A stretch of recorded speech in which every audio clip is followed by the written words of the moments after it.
Alright, so HLE and T1 played in the playoff LCK new tournament thingy in a best of 5 earlier this morning, and this game 3 draft I just had to comment on.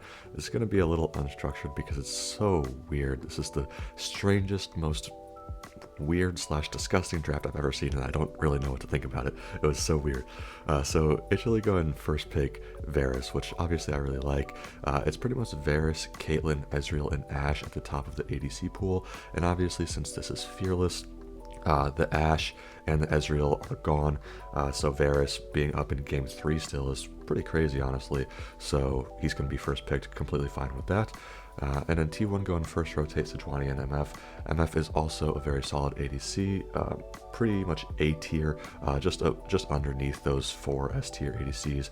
I would have personally taken Caitlyn. I think she's a little bit stronger, but MF really has strong team fighting capabilities. So if you build a comp around that, around setting up her ultimate, she's really, really strong. The Sejuani, I don't like at all. I've said it a million times, if you're going to pick a tank jungler, please just pick Maokai or Mumu, otherwise they're not worth picking at all. Sejuani, even if you have melee synergy in the solo lanes, is not really that useful of a champion. And then HLE go ahead and second rotate Sylas and Gnar. So this is really interesting because they're blind picking both solo lanes. I don't really think there was a huge reason for them to do this. I think they could have just counter picked jungle and then blind picked one solo lane, or blind picked support, a good lane counter, or a lane combo with Varus rather. So this was a really interesting decision, especially picking Sylas and Gnar, who are two really punishable champions. This early in the draft is a little bit sus. Sylas a little less so than Gnar. I just think Gnar's a really useless champion. Honestly, the value he gets out of his team fight ult is so inconsistent, and when he does get value, it's just minimal. The champ is too easy to play around and not useful enough in lane. If you want to commit to a full split push build, kind of like an on-hit Gnar build with Bork, Triforce, things like this, maybe he could find some value in the side lane, but as a team fight basic champion like this, in competitive, he's just too easy to play around and not very useful in terms of his kit. And then T1 going close first phase with Mel. This is the first Mel that I've seen. I know we got one in another region, but that's the first Mel I watched in competitive. It was pretty cool to see. Obviously Faker playing it is even cooler, and obviously Turbo Broken champion, so congratulations. Into Sylas, I'm not entirely sure how I like it. Yes, it can deflect the Sylas E chain if I'm not mistaken, but I just think that Mel's main weakness is hard dive, and Sylas and Gnar kind of do that pretty well. Not great, but pretty well. So I think that if HLE go ahead and continue down this really aggressive dive path, then the Mel could struggle.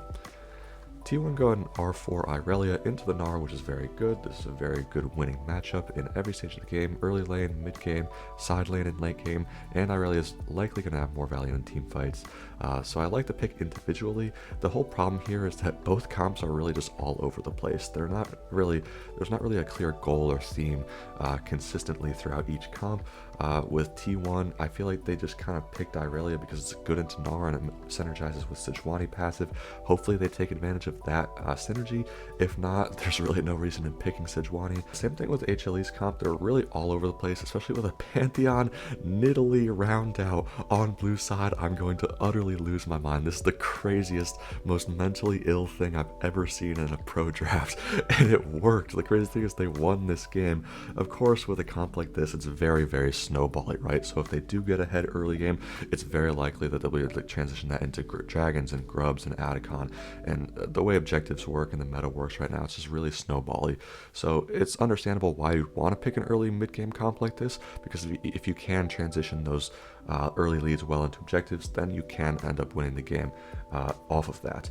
And then T1 go ahead and pick LeBlanc support into the Pantheon, and I'm just like completely confused. I have no idea what's happening. Does anyone actually want to win this game? It makes no sense. If T1 just picked a scaling team fight support like a Mumu or Alistar or something, Alistar's out from Fearless, but some kind of AoE team fight support to pair with MF, and the rest of the comp, it would be fine. But no, they pick LeBlanc support to go into Pantheon support. I don't know what's happening. I'm completely losing my mind. Pantheon Nidalee, obviously it has good synergy early, and hopefully they can take advantage of that, but this was the craziest, weirdest, most degenerate draft I've ever seen, especially out of two really high quality top tier LCK teams. I have no idea what to think. This was just, I'm stun locked IRL. I don't know what to think. Thanks for watching. See you next time.